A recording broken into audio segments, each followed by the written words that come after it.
Buenas. Soy Dante, soy quinto año de ingeniería acá en IPA, me queda la tesis, proyecto y un final.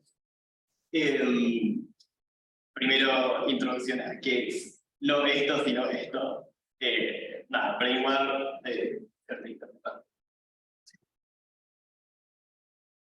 Brainware es una organización estudiantil de IPA, digamos, hace 2 años, dedicada a neurociencia y neurotecnología, para los seguidores de Neurotransmitiendo y para los seguidores de Brainware, transmitiendo con la voz. Bueno, Neurotransmitiendo es una comunidad de investigación y educación en neurociencias y tecnología científica. Hacemos un proyecto sobre todo de divulgación y extendiéndonos a otros lugares, la idea siempre de difundir en el terreno de ciencias de comportamiento, de neurociencias y de psicología, que en Argentina siempre fue un desafío porque la psicología estuvo dominada por otras corrientes, digamos. Y este año, junto a Nico, junto a Manu y otras personas, lanzamos Neurotech X Buenos Aires, que es el chapter de Buenos Aires de esta asociación que es Neurotech, una asociación mundial de neurotecnología. Y bueno, nos unimos la idea para hacer estos seminarios. Sí, básicamente, no sé si el segundo slide está como pregunta, pero ¿cuántos de ustedes tienen como experiencia atendiendo a seminarios de laboratorio? Que suele ser el formato donde existen seminarios. No sé si sube alguno, pero bueno, algunos. Nada, la idea de un seminario bajo el contexto del laboratorio suele ser una vez a la semana. Se junta el laboratorio y se discute un paper. Puede ser o trabajo propio o normalmente trabajo que salió recientemente o hace unos años, pero que es trabajo importante, relevante a la investigación de uno, o que dice, che, este está ocupado, le puede servir a alguien, ocupada de poder mantenerse al día con todo lo que va saliendo todos los días. Y además que sea un lugar para debatir. O sea, yo voy a estar hablando, contándoles de estos papers, pero la idea es que en cualquier momento me interrumpan o porque no se entendió algo o para hacer algún comentario. O sea, la idea es que no voy a decir 95.5, pero hablen. Otra pregunta, ¿quiénes han trabajado o trabajan inteligencia artificial? Como para una idea del panorama, porque son todos papers más de ese palo. Vos ya sabías, vos cortaste deep learning, así que tenés que levantar la mano. Ok. Bueno, eso también me sirve. En Zoom, para hacer un conteo general, más o menos. Hay una persona levantando la mano, pero me gusta que volver. Claro. No sabía cómo. Está bien, está bien. Hay una persona levantando la mano. Sí, hay... Digamos que los menos. Ok, los menos. No, y es importante para saber cuánto pausar. Y lo mismo, cuando trabajan con animales, algunos, sea moscas, ratas, gusanos, bueno, vos vas a estar empezando a trabajar con moscas. Sí. Así que... pensé que trabajaba más con la parte celular. Cool. Bueno, nada, vamos a seguir empezando entonces.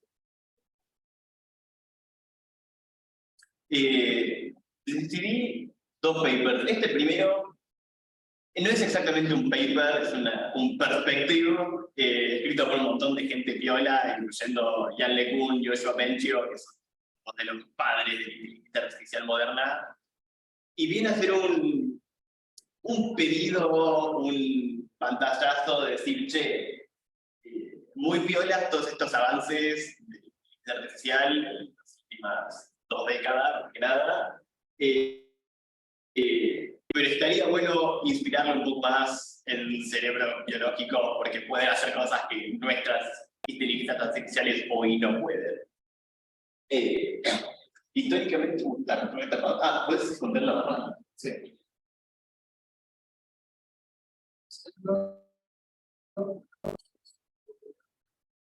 Sí, hay video panel, creo. No, hay floating de controls. ¿Esto es? Sí. Ese y TikTok, que no sé qué es. Entonces se va a agregar, ¿no? Creo que no. Ahí. Va. Históricamente, la inteligencia artificial estuvo muy de la mano de la neurociencia. Empezando por la neurona de McCulloch-Pitts, que sigue siendo la base de las redes neuronales modernas. Es una especie de caricatura de lo que es una neurona biológica. La idea es, bueno, yo tengo un montón de entradas, que son otras neuronas, y la actividad que tienen esas neuronas la voy a integrar con pesos que pueden ser positivos o negativos, que son excitatorios e inhibitorios, y después la suma de esto más un bias va a decir si activa o no mi neurona. Y esta base, hace 80 años, sigue siendo lo que te digo usando hoy en la base de las redes neuronales modernas, que tanto escuchan en todos lados. Sí. A ver, pasa una diapositiva. Sí.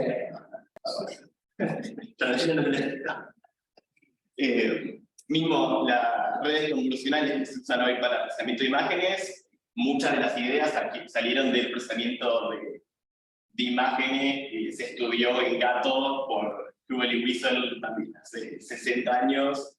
No sé si conocen el experimento, pero esencialmente lo que hacían era a un gato le ponían distintas barras de frente y vieron que en algunas posiciones las neuronas disparaban, en otras no, y en base a eso se le dio un concepto de campos receptivos, que hoy las redes neuronales convolucionales naturalmente suelen tener en las primeras capas el mismo tipo de activación que se ve en animales naturalmente. Y aprendizaje por refuerzo, reinforcement learning, que es lo que se va a tratar más que nada en el segundo paper, también está muy basado en neurociencias.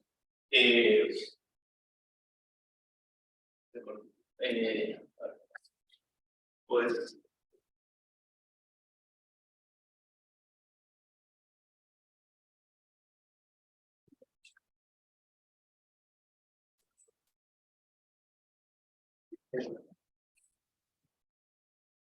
no, bueno, o sea, creo que bueno.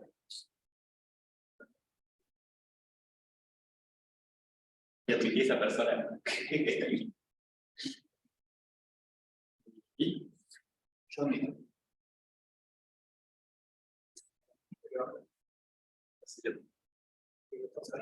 Puedo poner en slideshow grandes, ¿no? Que no aparezca. Ahí. No sé quiénes acá son del palo más de psicología, los panes de neurotransmitiendo. Ahí, ok, ahora sí, finalmente manos. A lo mejor reconocen esta ecuación Pascual-Wagner también hace 50 años. La joda de aprendizaje por refuerzo, ustedes hablan más que yo, todo lo que es refuerzo pavloviano, todo eso, es un paradigma de... Acá se estudia con un paradigma de inteligencia artificial, no es un paradigma de inteligencia de adaptar nuestras acciones en base a recompensas. Yo tengo un agente que hace acciones, esas acciones tienen un efecto en el ambiente, y en base a lo que a la acción que tomé y el cambio que tuve en el ambiente, voy a pasar a un nuevo estado y voy a recibir una recompensa. Y en base a los estados, al estado en el que estoy y la recompensa que espero, voy a ir tomando nuevas acciones. Ese es el principio del aprendizaje por refuerzo. Y esto lo estudiaban estos psicólogos hace 50 años, y le dije, bueno, yo a cada estado le voy a asignar un valor. ¿Y cómo voy a calcular ese valor? Bueno, cada vez que recibo una recompensa, la comparo con el valor que esperaba obtener en ese estado. Si es más de lo que esperaba, entonces mi próxima aproximación del estado va a ser más alta. Si al revés, entonces voy a decir, no, este estado no era tan bueno. y si es igual, bueno, ya quedó en equilibrio. Esto es lo que se usa ahora en que se llama Temporal Different Learning, algoritmo de aprendizaje por refuerzo, y es lo mismo. La única diferencia es que este factor acá, que es de descuento, porque se busca descontar recompensas futuras un poquito menos que recompensas actuales, pero la idea sigue siendo la misma.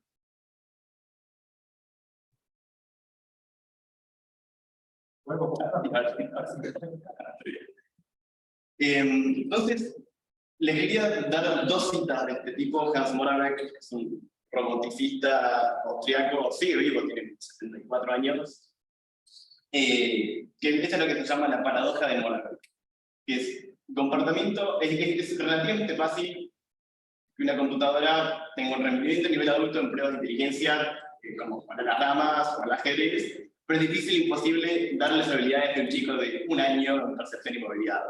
Otros lo ponen como es muy fácil que las computadoras jueguen ajedrez y es muy difícil hacer que saque la caja del estante. Y la pregunta es, bueno, ¿por qué no? Eso suena que debería ser mucho más fácil. Y él también da un poco una posible respuesta a esta paradoja, que dice, el pensamiento abstracto es un truco nuevo, hace menos de 100.000 años, que funciona solo porque está apoyado por arriba del conocimiento sensorimotor, que es mucho más poderoso, aunque normalmente es inconsciente, son años de evolución, que llegaron a ese control motriz y después fue un add-on de corteza arriba, que es el pensamiento abstracto. Entonces, hoy nos estamos concentrando solamente, principalmente, en este truco nuevo del procesamiento abstracto. La idea de todo este paper es, che, habría que pensar en todo lo demás que vino antes, toda la parte sensorimotor, y en base a eso sumar. Entonces, lo que proponen es, gente acá, ¿alguien no conoce el Turing Test? Test de Turing lo inventó Alan Turing, el de la película El Código Enigma, hace muchos años, como experimento de, bueno, ¿cómo sabemos si una computadora está realmente pensando, si una computadora es inteligente?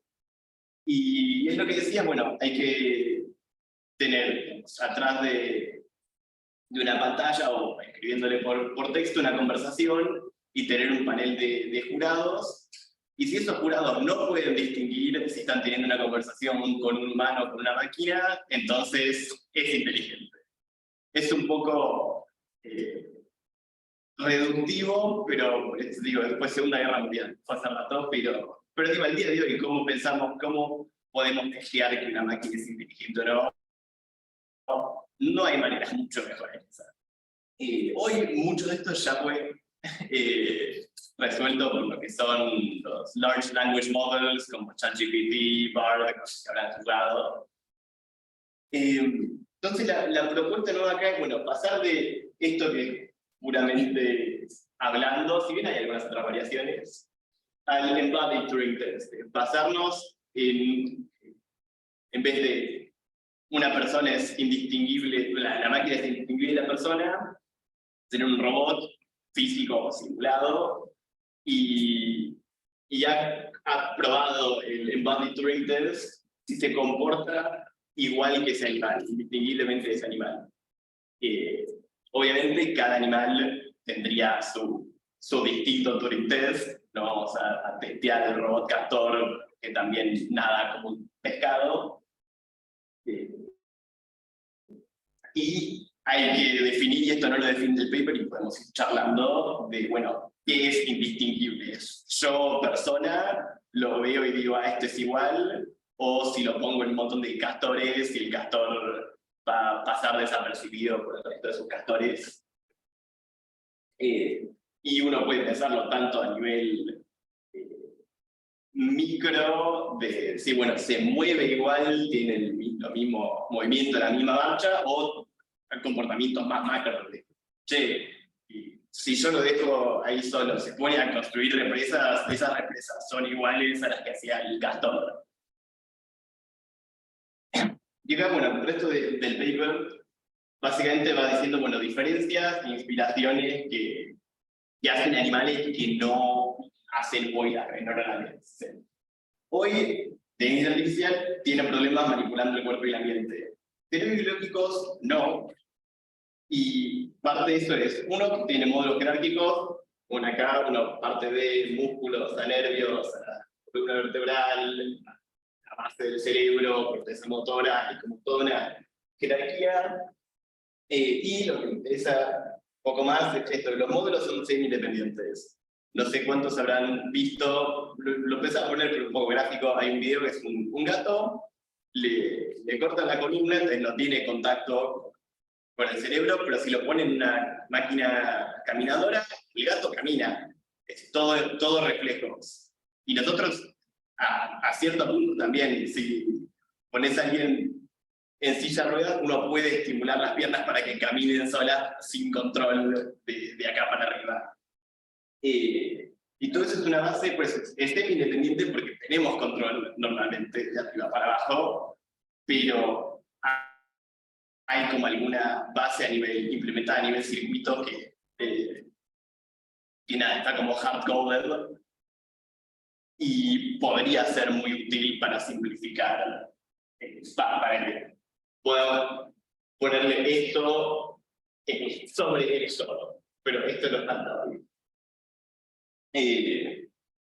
Otro tema es, las inteligencias artificiales hoy no entienden, es como, tratan de generalizar mirando un montón de patrones, pero suelen ser muy sensibles a distintos ataques o perturbaciones. Por ejemplo, es una red neuronal de clasificación de imágenes y es una imagen de un perro y poniéndole un píxel acá, estás seguro que es un gato.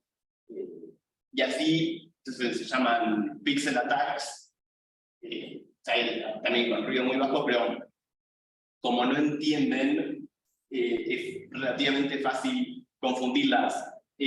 Autos autónomos, dice en el paper también, es muy difícil para un auto autónomo distinguir si una bolsa está ahí volando en el aire es un peligro, ¿no? Si debería parar, si es meramente algo que me molesta, es algo que haya visto miles y miles de bolsas, y capaz si todas las bolsas que vio en el set de entrenamiento eran blancas, después le pones una bolsa amarilla, entra en crisis, pues no tiene idea que no puede generalizar. Los animales no solamente pueden generalizar, sino que muchas de las cosas no tienen que aprender, que es algo, digo, hoy es machine learning, deep learning, pero hay un montón de cosas que los animales tienen hard-coded en sus genes, en la manera en que es todo conectado. Caballo nace y al par de minutos está caminando, versus robots mucho más simples que tardan días, horas, años máquina en aprender a jugar al fútbol y juegan peor al fútbol que un caballo recién nacido. Bueno, tema eficiencia. Si un cerebro humano son 20 watts, que es más o menos lo que hacen en la lamparita de bajo consumo. GPT-3 para entrenar fue unos 1300 megawatt hora, que no es lo mismo para entrenar que para correr, pero es lo que consume Atucha entero en 1 hora y pico. Atucha 1 y 2 en 1 hora y pico para entrenar a GPT-3. Cosa que nosotros no somos tan ineficientes. Hice las cuentas, esto sería, si corriésemos con esta potencia viviríamos como 1500 años. Y bueno, en las computadoras, tener un 1 o tener un 0 en el disco es más o menos lo mismo. En las neuronas no, el costo de tener un 1, tener un disparo en una neurona es mucho más alto que un 0. Entonces disparan de manera esparsa, es 1 cada tanto relativo en tiempo perdido, en tiempo apagado. Y eso se cree que hace que computen justamente mucho más eficiente. Hay gente trabajando en eso a nivel hardware. El que le interesa puede buscar ingeniería neuromórfica. Trata mucho de hacer que el hardware funcione más como el cerebro. Entonces, bueno, como proponen resolver el Embodied Turing Test es incrementalmente igual que lo hizo la naturaleza. empezar por cosas simples, locomoción dirigida a objetos. Esto es luz, me acerca de luz, esto es oscuro, me alejo de lo oscuro porque debe ser un peligro. Ir después combinando distintos canales sensoriales, usar esa información para poder distinguir oportunidades más complejas, peligros más que se tratan de disimular como una oportunidad, y planificación, que es lo más importante de lo que es pensamiento complejo. Y hoy por hoy es una tarea muy difícil en lo que es robótica. Mencionan que cada vez hay más datos útiles para esto, datasets mixtos de video 3D y actividad neuronal, entonces podemos empezar a hacer más vínculo entre actividad motriz y actividad, y modelos simulados biomecánicos que simulan todos los músculos. Y bueno, empezar a capacitar más gente que sea muy interdisciplinaria entre neurociencias, ingeniería, informática, que bueno, es un poco mi interés. A lo mejor los convenzo de meterse a hacer ese palo, pues ya está convencido. Bueno, ¿alguna pregunta, discusión, cosas que quieran decir al respecto? Algo que les haya gustado o no gustado, que digan, che, hubiese estado bueno si decían que...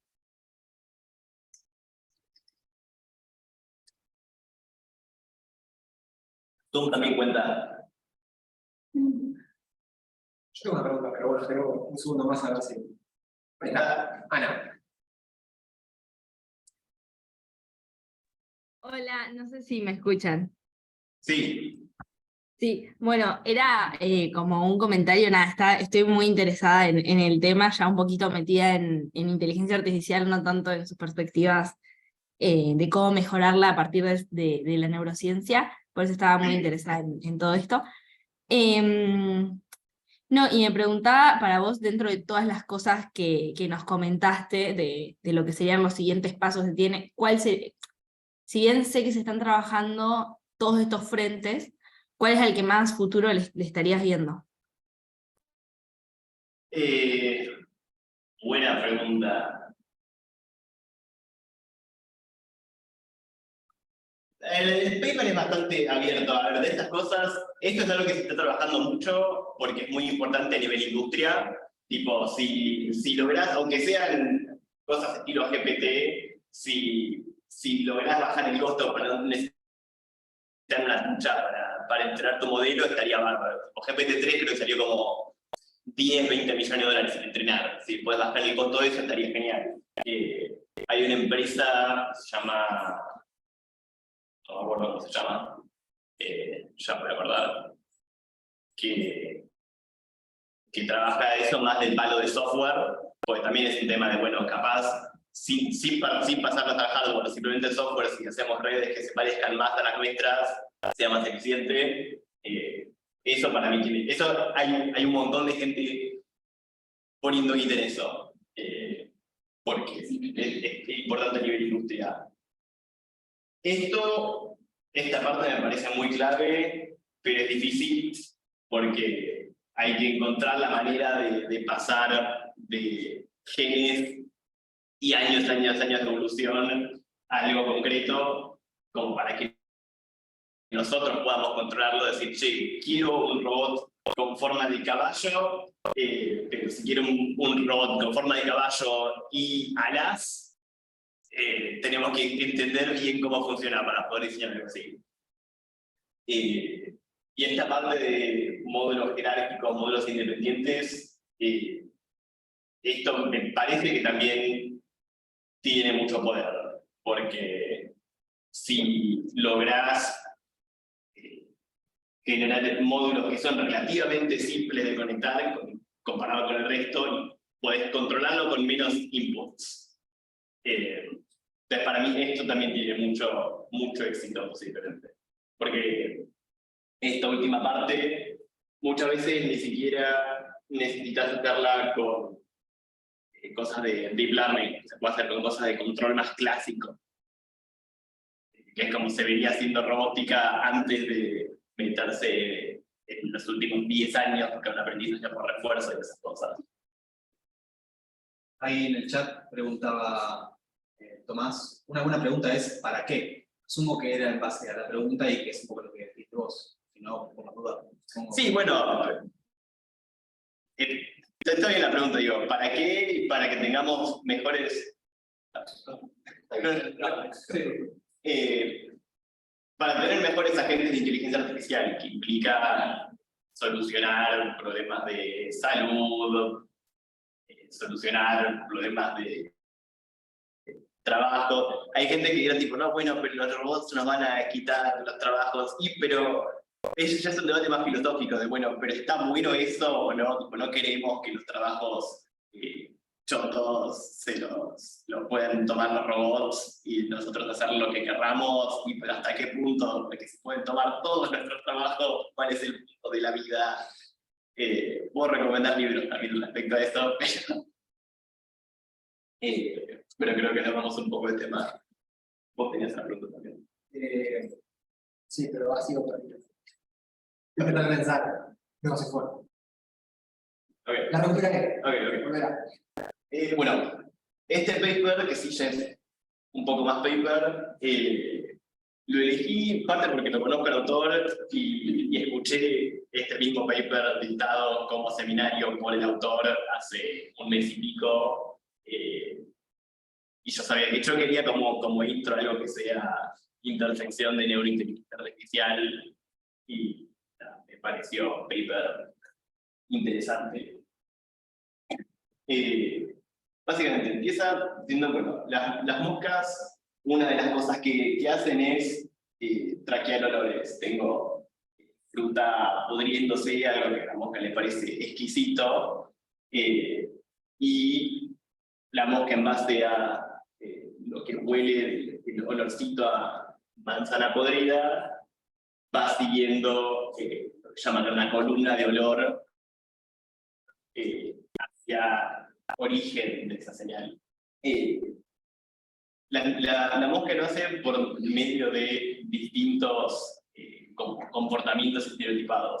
Y está muy cerca de la fuente y la puede ver, hace una búsqueda guiada, tipo, che, veo la manzana, por eso los buscas, tienes ojazos. Pero el paper se concentra en qué hace la mosca cuando está más lejos. Se guía por el olor, la concentración de olor, y se guía por el viento que puede sentir en sus alas, en su cuerpo. Y tiene en principio tres comportamientos estereotipados.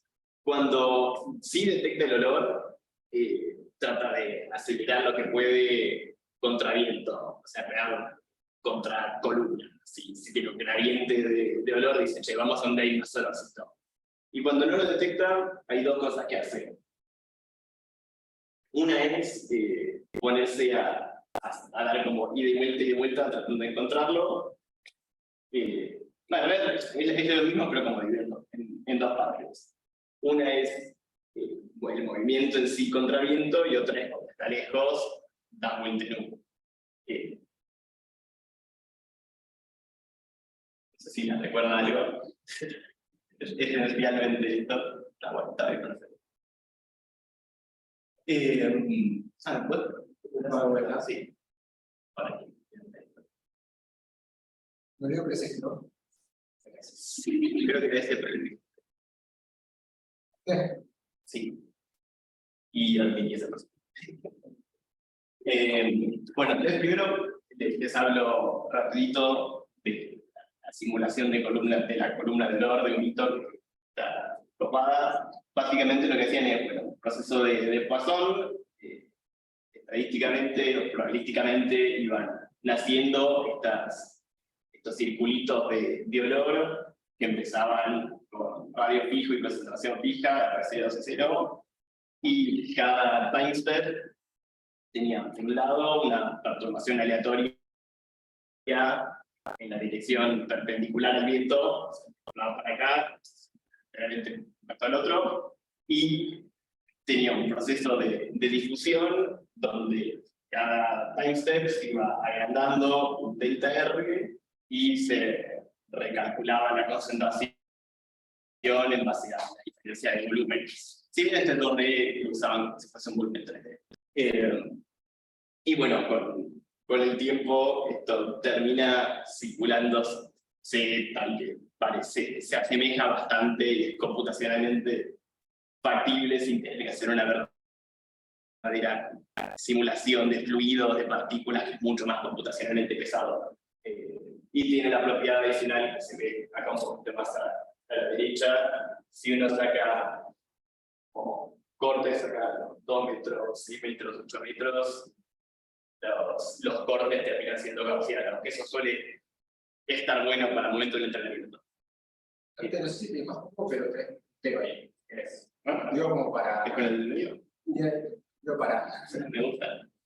Y bueno, y en base a esto hacían distintos patrones de viento. Uno es dirección de viento constante.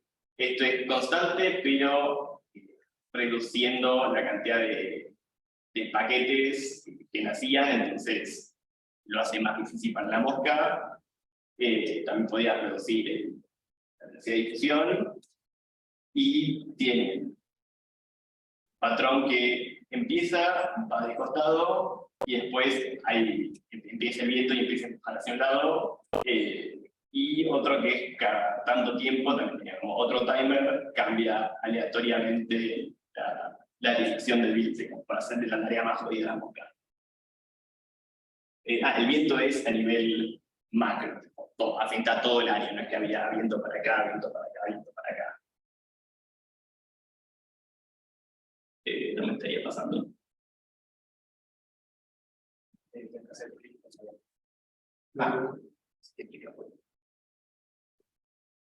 Bueno, esto relacionado con la pregunta que hice al comienzo, gente que tiene experiencia con redes neuronales, levante la mano acá en chat. Okay. Básicamente quería hacer la distinción de lo que se llaman acá MLPs, Multilayer Perceptron, que son redes neuronales que son feed forward. A nivel de cada layer se integra la señal de la capa anterior y se manda una señal a la capa siguiente, pero solamente de atrás para adelante. Comparado con una red recurrente, ahora van a ver que la mosca tiene de las dos, donde no solamente tenés cuotas de la entrada a capas intermedias, sino que la información de las capas intermedias se queda, sirve como entrada en el tiempo siguiente. Que esto es como funciona nuestro cerebro, no tenemos solamente conocimiento de atrás para adelante, sino que va como ida y vuelta. Que es también una de las razones por las cuales es más eficiente la manera en la que procesamos, que hablen un poquito en el primer paper de cosas que se podrían investigar un poco más. Entonces, ¿cómo funciona esta mosquita simulada?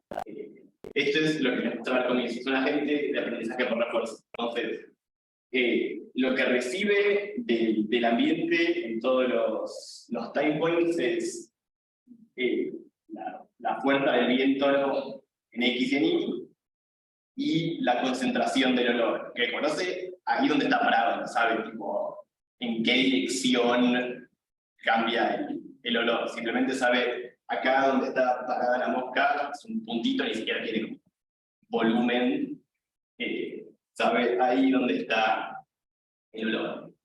En base a esto, la gente que se está neuronal, les cuento, toma una acción, que en el caso de esto es moverse para adelante con cierta velocidad, que tiene un máximo de velocidad, la puede ir bastante rápido, y doblar, también tiene como un límite de qué tan rápido puede girar, por esto solamente va adelante y hacia los costados.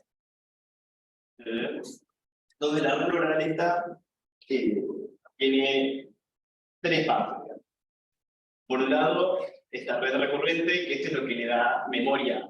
Claro, si yo tengo que poder traquear la señal del olorcito de donde es más débil a más fuerte, tengo que acordarme, che, en el time step anterior, ¿era más fuerte o era más débil? Estoy yendo en la dirección correcta, por eso se lo tiene que acordar. Y por eso entra en juego esta red recurrente. Y de acá, esto ya es un poco más detalle de reinforcement learning, pero hay dos pequeñas multilayer perceptron que sacan como la señal codificada de esta red recurrente, una para predecir la acción y otra para predecir el valor. Esta parte del valor es importante solo para el entrenamiento, después lo que queda es esta parte. Y esto, bueno, para los que no están muy familiarizados con redes neuronales, básicamente lo que hace esto acá adentro es, yo tengo un estado actual de activación de las neuronas, la multiplico por peso, que como decía antes pueden ser positivos o negativos, acá le sumo mis entradas, que son viento y dolor, también por otros pesos, más pequeño changui detalle, y lo paso por tangente hiperbólica, que para los que no se recuerda mucho de su matemática, es una cosa así. Acá va hasta pi sobre 2, acá va hasta menos pi sobre 2. Que esta es importante porque tiene que tener una máquina no lineal, pero básicamente la idea es que si la activación es positiva, la salida es positiva, si es negativa es negativa. Y esto va a ser la activación que está en el próximo time step. Y bueno, la recompensa medio que la cuentan, pero no la ponen matemáticamente, pero la recompensa que va recibiendo la mosca por moverse es una recompensa grande si logra llegar al origen del olorcito. Una recompensa chiquita por reducir la distancia radio. O sea, mientras esté yendo en dirección general al origen, recibe recompensa y tiene castigos si la trayectoria es demasiado larga, no de vuelta si después llega, o simplemente por alejarse de la columna de dolor.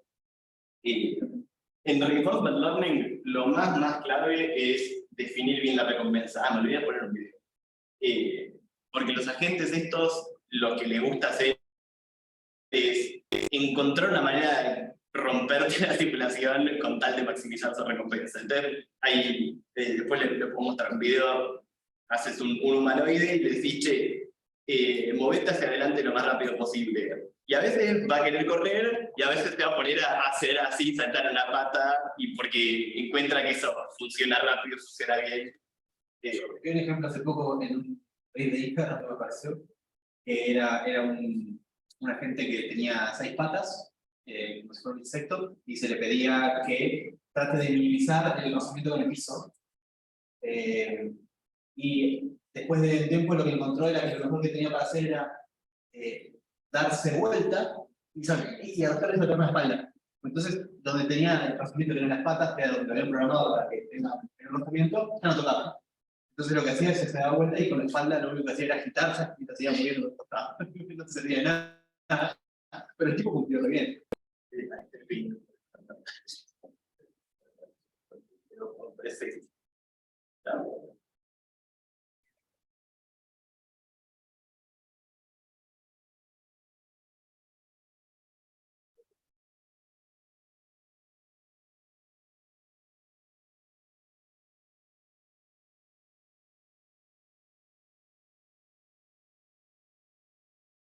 Este es uno de los programas que se usan para simular agentes, muchas veces para entrenar aprendizaje por refuerzo.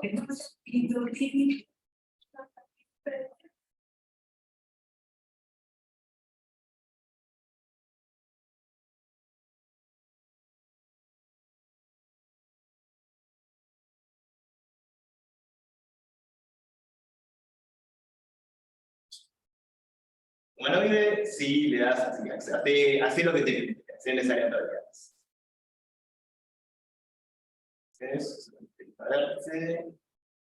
Esto es el caso que sale bien, sí, che, cambiar. Esta es solución distinta. Si cambiar, empieza a cambiar de esas patas. Sí. A veces, claro, le gustan los brazos arriba porque lo hace más estable. A veces le gustan los brazos sí, ir de costado. Encuentra, che, mira, hacer volteretas muy rápido, ¿no? Y es la solución que encuentra. Esto es mucho un capture, esto no lo siento. Entonces nada, después le decía, es muy importante y por eso tiene como todos estos detallitos la reward function, porque es muy fácil que la gente haga lo que le pinta. Entonces, bueno, acá tenemos algunos resultados de la mosca moviéndose. A veces también bien hecho. Creo que los episodios tienen que ser máximo 12 segundos, si no lo cortaba. Y lo que hacían es, mira esto. Entrenaron 14 moscas y te mostraban, y todo el ataque muestran de los top 5, porque justamente por esto que les mostré antes, que a veces les pinta hacer lo que quieran estos agentes, es muy común para reducir varianza y tener mejores resultados. Entrena un montón y te muestro los 5 los N que mejor funcionan. ¿Te explico? Pero puede ser, porque este es uno que empiece y después cambie el viento. Bueno. Pero no es. Siempre que tengo para hacer aquí. Ahí está. Otro empieza el 9. El omito. Ahora explico un poco esto que lo he cortado.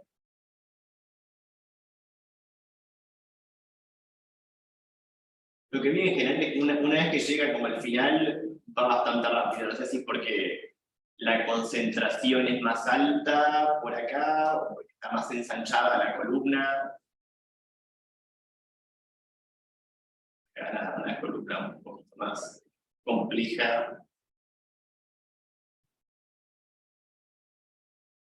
Igualmente llega. Bueno, ahí tiene ese comportamiento de che, no lo encuentro, hasta que lo encuentra. Y llegar es tipo llegar dentro de un radio chiquito y alrededor del punto.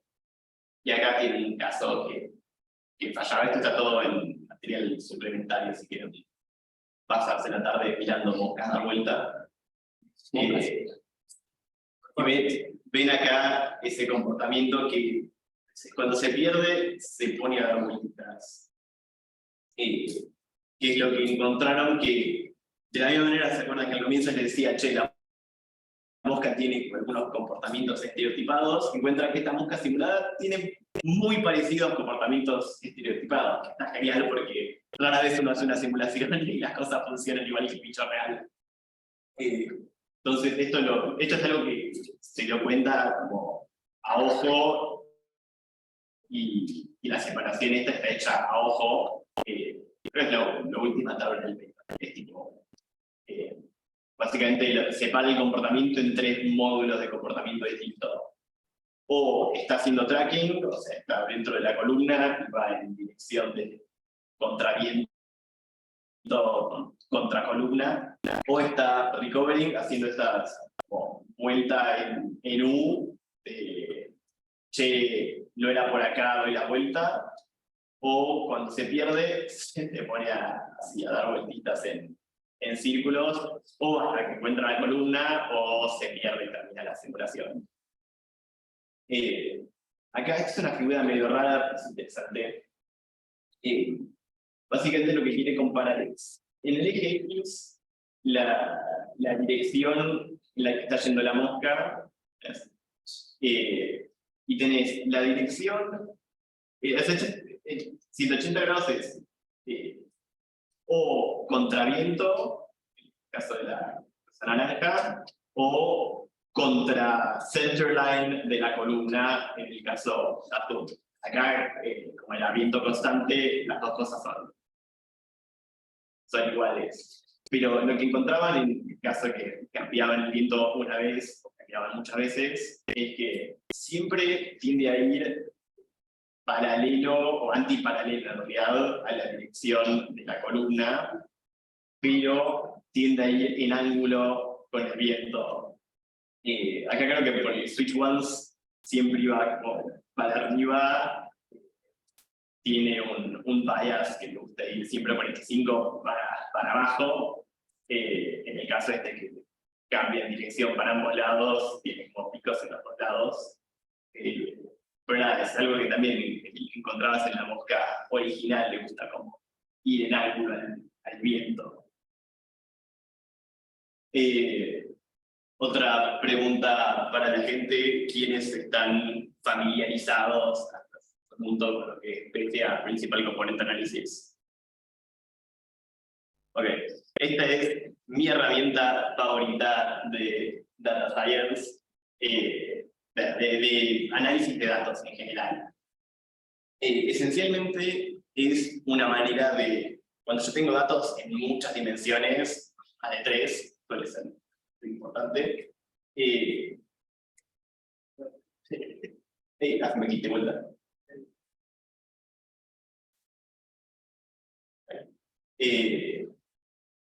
Suele pasar que muchas de las dimensiones que estoy observando en realidad son parte de un mismo fenómeno. Por ejemplo, yo tengo una pelota en un resorte que se está moviendo en una dimensión, pero yo esto lo estoy traqueando con 3 cámaras. Entonces, yo en realidad puedo hacer un análisis en 3D donde veo cómo la pelota va y vuelta, pero la pelota en realidad está moviéndose en una dimensión.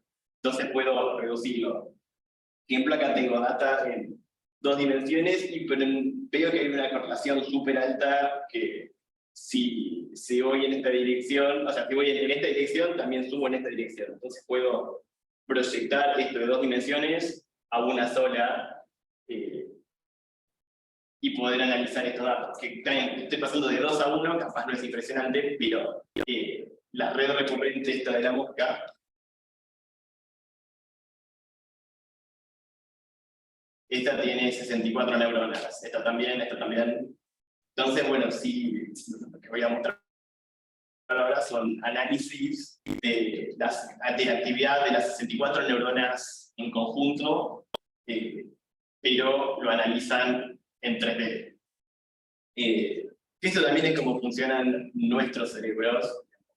Vivimos en un mundo tridimensional, entonces uno, si hace PCA de nuestra actividad neuronal, más que nada si estamos mirando actividad más bien espacial, uno tiende a encontrar patrones porque esto está procesando actividad en 3D. Lo podemos en 3D. Entonces lo que ven es que, sin haber, naturalmente tiende a codificar esta actividad, tiende a codificar distintas como variables de interés, o las variables de interés que se le ocurrieron buscar al investigador. Por un lado, vemos esto que es PC1, PC2, PC3, Principal Component 1, 2 y 3. El componente donde hay más variación es el Principal Component 1, segundo es el 2, y así hasta todos. Ahí uno puede meter tantos componentes principales como dimensiones tiene. O sea, si tiene 64 dimensiones, uno puede tener hasta 64, y con el 64 uno puede definir el 100% de la varianza de la data que tiene. Es como cambiar el centro de los ejes de coordenadas. ¿Se acuerdan de álgebra lineal? ¿No? Hayan cursado álgebra lineal. Entonces, bueno, naturalmente, esta red neuronal recurrente de 64 neuronas codifica, por un lado, dirección de la cabeza, más que nada en estos 2 componentes principales. Esto codifica algo más, pero ven que la simetría viene como en este círculo. Tenemos concentración de olor, está como promediada exponencialmente, porque en realidad uno pasa como a tener 0 olor, a tener bastante olor, a tener mucho olor, porque todo esto porque la difusión es discreta. Entonces tiene un promedio exponencial, pero lo que encuentran es que esta dirección, o sea, este componente principal, una cosa, por lo menos, que parece codificar súper bien es la concentración del olor. Alta por acá, baja por acá. Y estas son como variaciones de lo anterior. Esto es, ¿cuántos pasos hubo desde la última vez que se topó con algún paquete de... Bueno, no con algún paquete de olor, con que se acercó lo suficiente a la columna. Y esto, la teoría de investigadores, bueno, esto es algo que debe usar la red neuronal para saber cuándo cambiar de modo, de decir, che, a los 2 segundos al segundo de haberme salido de acá, da la vuelta si no encontraste nada. Y si pasaron 3 segundos y no viste nada, empezar a dar vueltas por donde pones. Y eso creo que está como latentemente codificado acá. Y esta es muy parecida a la anterior, en vez de ser concentración, es cuántos paquetes en total me encontré, o en realidad, cuántos pasos de tiempo encontré un olfato en el último tiempo. Pero termina siendo neto muy parecido al anterior, por eso que se ve muy parecido. Y lo que decía antes, con 64 componentes principales, uno podría explicar toda la varianza, toda la data. Pero lo que tienen estos sistemas es que si la dimensionalidad real del sistema es suficientemente baja, con un par de componentes puede explicar casi todo. Esto con 5 componentes puede explicar 90% de la varianza, o sea, prácticamente todo lo explicas con los primeros 5. Con los primeros 3 sigue siendo 70. Y lo demás, esto en principio es ruido o cosas capaz no tan importantes. Y esto lo puse cuando estaba en el paper, pero en la mosca de fruta existe un cuerpo llamado el cuerpo elipsoide que físicamente es circular. Normalmente cuando uno dice, che, hay simetría circular, es solamente en la data, pero las moscas tienen este cuerpo elipsoide que además está encargado de codificar la dirección de la cabeza, como decía al comienzo. Y podemos ver que mismo los 3 módulos de comportamiento también están como separados, bastante agrupados en este primer componente principal.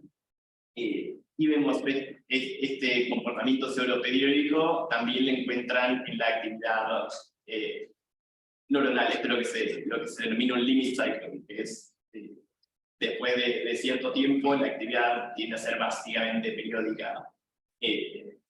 Dicen que la fase de traqueo es medio con forma de embudo.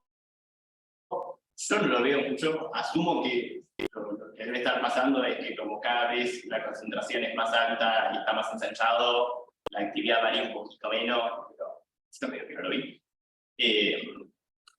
Y que la fase de recovery neto viene a ser una especie de transición entre el estado de traqueo y el estado de radio. ¿Tengo 2 preguntas? Sí. Primero, no entendí bien la relación con la Sí.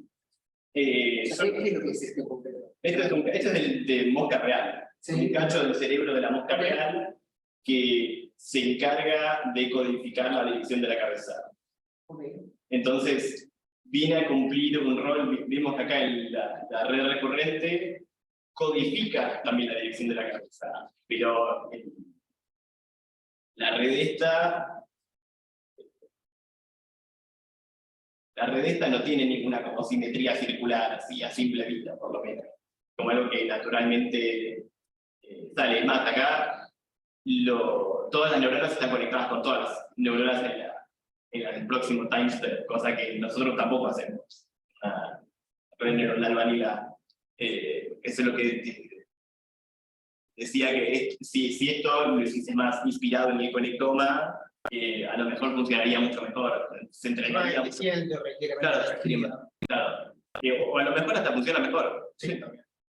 A veces menos es más.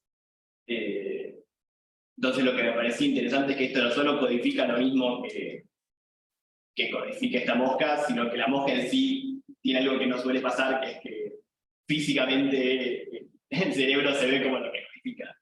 Y después cuando decimos que 64 es el límite para PCI, entonces daría el 5% de la varianza, Sí. 64 sería que en el caso de la red neuronal. cantidad de números. En este caso, la cantidad de neuronas, porque lo que estamos analizando es la actividad de las neuronas. Claro. De esa red recurrente, si estemos analizando de todo, sería... O sea, eso quiere decir que en esa red de 4 neuronas, Sí. con 3 o 5, ya una buena... Claro, casi toda la actividad neto pasa como... Con 3 o 5 dimensiones. Claro. 3 o 5 dimensionalidades de esa. Claro, o sea, si lo pensaste en 3D, lo que tenés de... Esto no va a ser lineal, así que no va a funcionar con PCA, pero conceptualmente, si yo tengo algo en 3 dimensiones, pero esto se está moviendo como para acá, esto se está moviendo en una dimensión. Simplemente hay que cambiar el eje de coordenadas. Entonces esto es parecido. Entonces, la actividad es en 4 dimensiones, pero neto en realidad se está moviendo en 3. Bueno, sí, pero, hay métodos más avanzados de corrección de dimensiones, porque PCA sí o sí tienen que ser cosas lineales, tipo, si en vez de ser solo cosas así, tenés así, después dar la vuelta, si bien es una dimensión curva, el PCA no te lo agarra. Técnicas más avanzadas, pero el 95% de las veces vas a ver PCA porque es fácil de implementar y funciona súper bien. Está muy cómodo. Siempre que empiezo a analizar datos, empiezo mirando las cosas con PCA porque es una buena idea. Sí, claro, ¿hasta qué punto sabes que estás simulando una mosca y no está adaptando un modelo a ese caso en particular y en realidad en otro caso no funciona? Muy buena pregunta, no se sabe. O sea, justamente por eso es que este paper fue como, che, copado, este estaba en la portada de Nature Machine Intelligence con el título tipo, las neuronas, las moscas simuladas tienen comportamientos sospechosamente parecidos al de las moscas reales, alguna cosa que normalmente no pasa. O menos que tenga comportamientos tan parecidos, y estos comportamientos tan parecidos a la mosca real. ¿Qué nos dice esto de las moscas reales? Nos dice que de alguna manera esto es una buena estrategia. Si lo replica es por algo, pero no nos dice en principio mucho más que eso. Pues sí, claro, no podemos decir, bueno, como esta mosca simulada hace esto, entonces la mosca real también hace esto. Claro, eso sería mandarse el lance, pero a veces uno puede, camino de investigación, decir, che, mi mosca está codificando esto, me pregunto si la mosca real también hará esto y ponernos a buscar. El objetivo de estas simulaciones es comprobar una hipótesis sobre las moscas. O sea, vos pensás que las moscas funcionan así, entonces lo pones este modelo a trabajar así y ves como... Sí, es un campo donde muchas veces pasa esto de decir, che, voy a simular algo y esperar que los resultados tengan que ver con la realidad, que muchas veces no la tienen. O bueno, lo que mostré bastante al comienzo,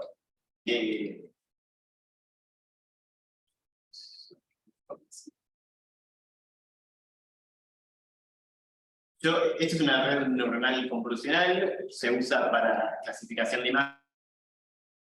Yo te pongo esa acá la salida y dice caballo, cebra, perro, y te mete imágenes y que el output sea cuál de estos 3 animales es. Y yo puedo analizar cómo se activan las neuronas en cada una de estas capas, y yo puedo ver que en la primera de estas capas la activación naturalmente termina teniendo esta forma de líneas que es muy parecida a lo que encontrás en animales. Pero esto yo no lo hice. En este caso, el trabajo de cómo conectar las capas sí tenía mucho que ver con el animal, pero que haya salido esto no, como medio de casualidad. Y ese es como el lindo ida y vuelta que tiene hoy la comunidad de inteligencia artificial. Originó con neurociencias, y en un momento dijeron, somos ingenieros informáticos, ¿qué nos importa el cerebro? Podemos hacer algo mucho más eficiente. Y este último par de años dijeron, che, puede estar piola mirar qué hace el cerebro ahora que tenemos más herramientas.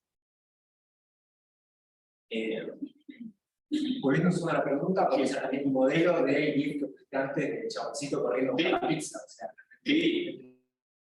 principio. Sí. Solo que de repente hay precisamente relaciones entre lo que se ve en el entrenado y, por ejemplo, se ve en la voz. Claro. Sí. Pues otra comparación que hicieron es, bueno, en vez de tener primero red recurrente y después esas Feed Forward Network, TMLP, ¿qué tal si solamente hacemos Feed Forward? Como decía antes, uno necesita memoria porque necesita saber la concentración hoy, la concentración 10 milisegundos después.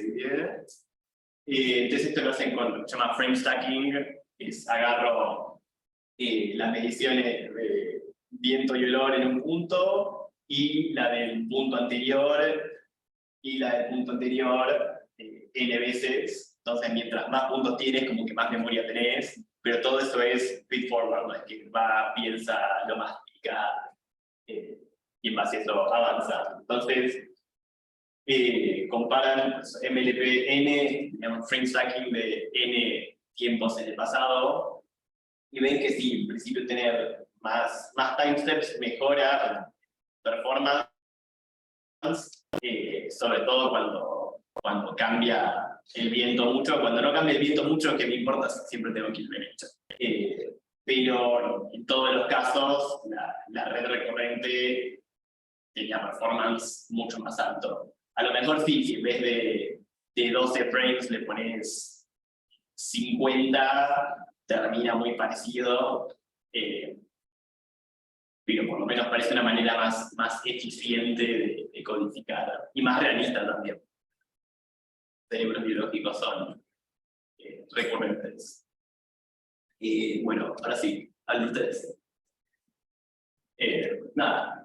¿Qué les parece que se podría, que es una limitación de la simulación, del modelo, del experimento?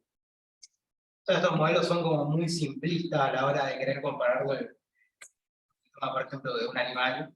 Inclusive, obviamente, ya con una mosca es un montón, digamos, son un montón de neuronas que deberías replicar. O es lo que yo noto, digamos. Claro, sí. Pues Flaco usó 64 neuronas en la entrada y después otros 64 y 64. O sea, el Senegan tiene 300 neuronas, por Claro. ejemplo, una orden así. O sea, Entonces, bueno, en ese orden tiene cantidad parecida. Y en un momento le preguntamos, bueno, ¿y por qué esa cantidad de neuronas? Dijo, y quise hacer lo más chico que seguía andando. Así que con eso parece que lo puede hacer. No sé si tienes más comportamientos más complejos, como tener una rana atacándola, como cambiar el comportamiento. Pero sí, eso ¿no? Mismo también que la mosca es un punto, las moscas reales tienen que hacer un procesamiento pesado y muevo mis alas en esta dirección porque el viento le pega y me impulsa por acá. Todo eso también no está, porque la simulación es más jodida. No, yo tenía otra consulta. Era, si vos querés simular más, o querés simular mejor el comportamiento de una mosca, ¿no vendría mejor ponerle darle un tiempo de vida a la mosca y que eventualmente averigüe que tenga que comer para vivir? Entonces, vos estarías como en una situación real, no poniéndole un objetivo claro, sino un tiempo en el que puede volar. Sí. Y poder tal vez simular mejor cómo llegaría a ese comportamiento más que poner un objetivo y que lo haga, porque no puede ser muy solo puede hacer esa tarea. Sí, claro, o sea, un poco de eso lo tratan de solucionar con la reward function. Sumás recompensas si te acercás y si no, te castiga un montón. Okay. Pero sí, lo ideal sería tener una computadora donde puedes simular todo el ecosistema de la mosca y que haga su vida de mosca y idealmente, pues también de hecho tiene mucho que ver con cómo le entrenás más que cómo se comporta, que hoy es uno de los áreas más grandes de investigación, bueno, cómo entrenamos estos sistemas. Además, en vez de pensar cómo los armamos, el pensamiento es mucho más cómo lo entrenamos. Entonces, claro, hacer eso sería muy lento y complicado si solamente mandás a la mosca y decís, viví. pero sí, y ahí tendría sí capaz que pensar, bueno, qué otras cosas tiene que hacer.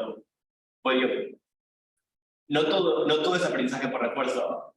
Digo, el aprendizaje por refuerzo está bueno, perro con la campanita y todo eso, pero el caballo, bueno, el caballo ese que sale y camina no aprendió a caminar por aprendizaje por refuerzo.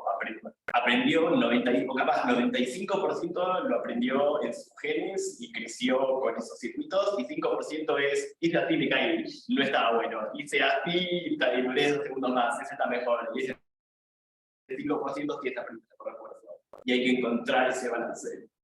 Pero sí, estaría acá más genial tener una mosca que sola le gusta hacer algunas cosas, y ese 5% simularlo, como decimos, con algo más abierto. ¿Alguien? ¿La mosca está programada en Python? Sí, creo que todas las simulaciones las armó casera.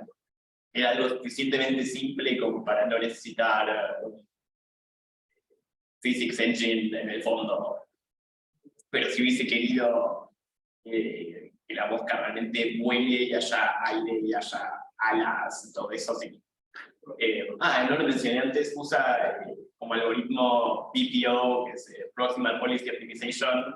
No lo mencioné, pues es un detalle muy de Reinforcement Learning, pero es hoy por hoy como uno de los algoritmos default, que tipo, che, tengo que entrar algo por refuerzo, voy a usar esto. Es lo que lo sacó OpenAI, ChatGPT en 2017, y uno de los estándares hoy por hoy.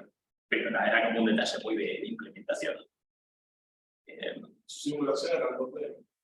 Claro, eso también es algo que, no sé si lo mencionamos como el paper, pero sí, esa es una enorme limitación, la mosca buena en 3D. Es más, te voy a decir, esto no sé cómo funciona en 3D.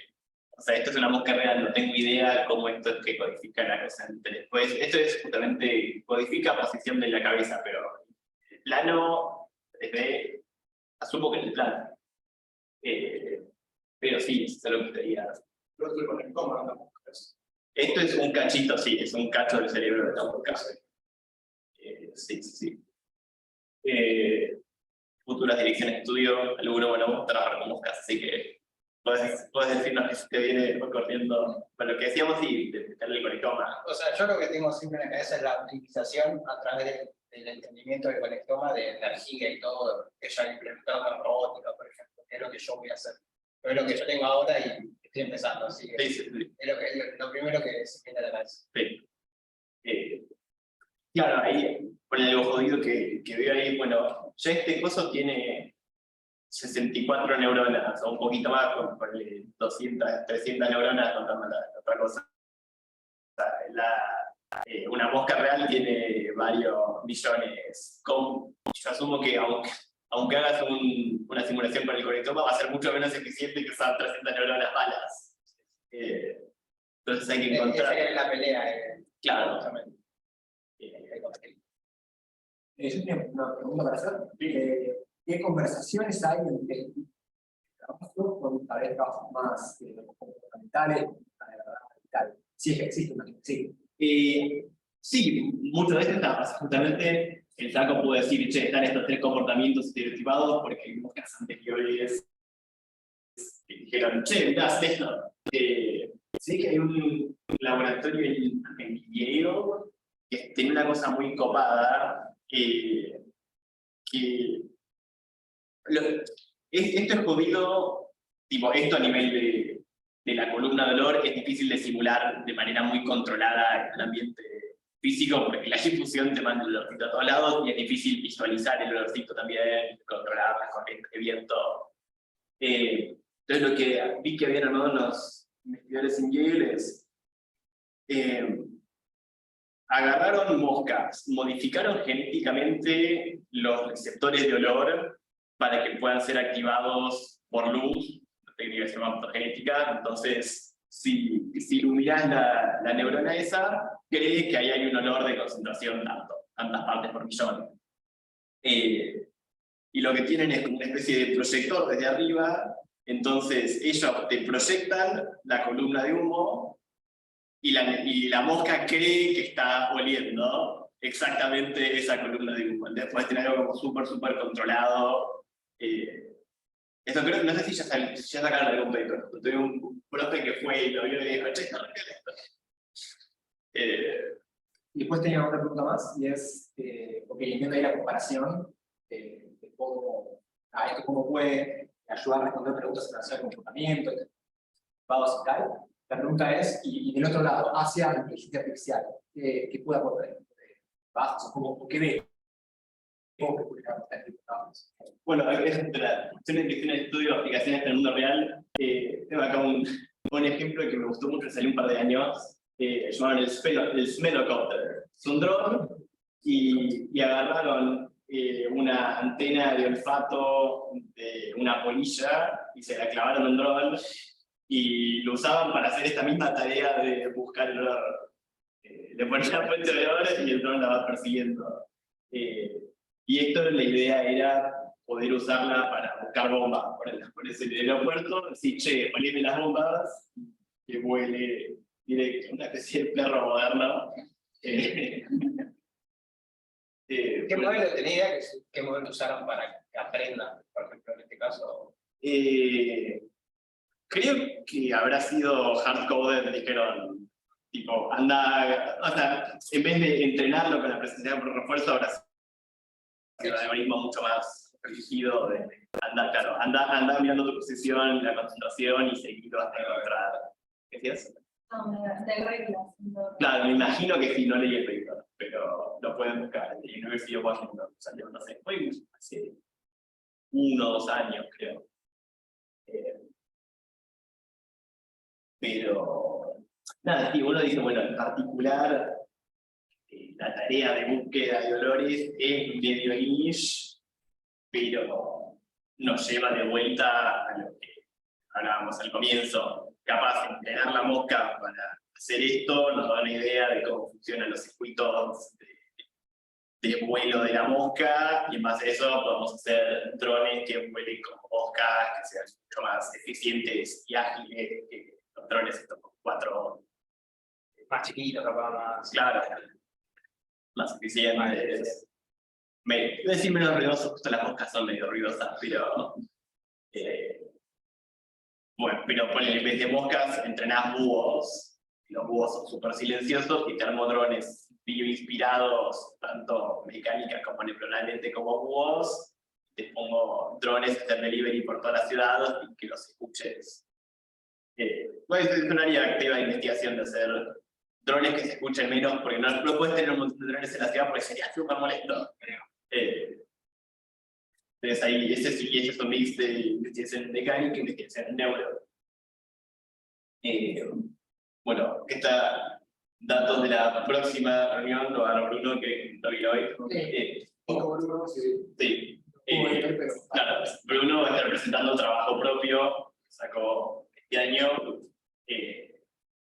Yo lo vi este paper, tiene buena pinta. Único tema, el tema de las fechas. Pusimos hoy esta fecha, este horario, porque justo podíamos los organizadores y nos pareció un horario zafable. Dentro de 2 semanas cae Día de la Bandera, así que habría que cambiarlo, estamos viendo, lo ponemos la semana siguiente a lo mejor, pero la idea es que los que les tengan ganas de seguir asistiendo a estos seminarios, llegar un buen to meet, algo así, coordinar un nuevo día y horario que fuera la mayoría como para que esto le venga bien a ustedes. Hay muchos que me dijeron, bueno, después miro la grabación porque martes a la tarde no puedo. Pero bueno. Algunas cositas, primero, felicitaciones.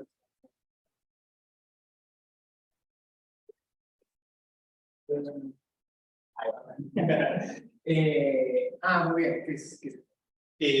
Sí, nada, poder sacar para cualquiera que quiera presentar, que si bien en el formulario que llenaron había, vos tenés ganas de presentar algún día, hagamos un mini formulario que tipo nombre, tenés ganas, sí, claro, teléfono mail para que los podamos contactar, y fecha prox, tipo, qué mes quieren darlo, y si ya tienen un paper decidido, lo pueden poner ahí, si no pueden decir, después veo que quiero presentar, pero te van a presentar algo. La idea de esto es que sea como muy dinámico, que tipo, che, encontré esto que está piola, les quiero contar, Nikon capaz su intención sea, che, mira, hice este paper, quiero que me den ideas, critiquen mi paper, también es muy útil cuando están acá más ya investigando. Síganos en las redes, los que no nos siguen. Los seguidores de Brainware sigan neurotransmitiendo, los de neurotransmitiendo sigan a Brainware, todos sigan a Neurotech porque Neurite no tiene muchos seguidores. No sé si todos o todas están en Slack, donde no vamos a hacer los seminarios, pero se los recomiendo fuertemente. En el Slack de Neurotech de Buenos Aires, ahí no vamos a pasar toda la comunicación en relación a los seminarios. Igual en todas las cuentas que están ahí, podemos decir cuándo va a ser Sí, el vamos. próximo, pero está bueno que estemos ahí para estar todos al tanto de cuándo van a ser los próximos encuentros. Una cosita más. No sé, no me acuerdo bien de qué background viene cada uno de ustedes, pero si alguna sintió como que, che, esto capaz fue un montón, porque bueno, obviamente para muchos de ustedes han sido contenidos que están alejados y tal, no tengan miedo. Este fue un tipo de presentación, la semana que viene haber otro tipo de presentación con otros contenidos y tal. Yo hay partes que conocía, siendo estudiante en este, y también me perdí. Entonces es súper normal eso, no se sientan mal si les pasó, porque nos pasa todo el tiempo cuando vamos a este tipo de actividades. Y la idea es que sigamos viniendo, ¿sí? O sea, estos encuentros es de perseverancia. Y cada vez que van a ir viniendo, van a ir adquiriendo otros conocimientos. Y la idea es generar conversaciones entre nosotros. Hay gente que viene de palos muy distintos, algunos que vienen más de ingeniería, otros que vienen más de psicología, de medicina, de distintos lados. Y en estas conversaciones es donde van a salir cosas interesantes. Entonces, muchas gracias por venir, y la idea es que sigamos participando en estos pasos juntos. ¿Sí? Pero vamos a poner...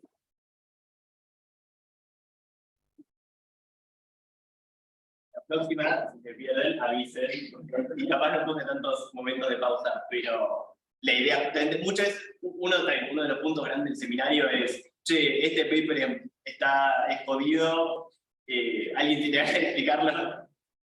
O sea, por esto que lo di en 1 hora y media, un poquito menos, 2 papers, pero capaz sentarte y leer todo ese segundo paper es denso. Seminario está piola para eso, para leer papers con menos esfuerzo y aprender las herramientas intermedias, esto de PCA,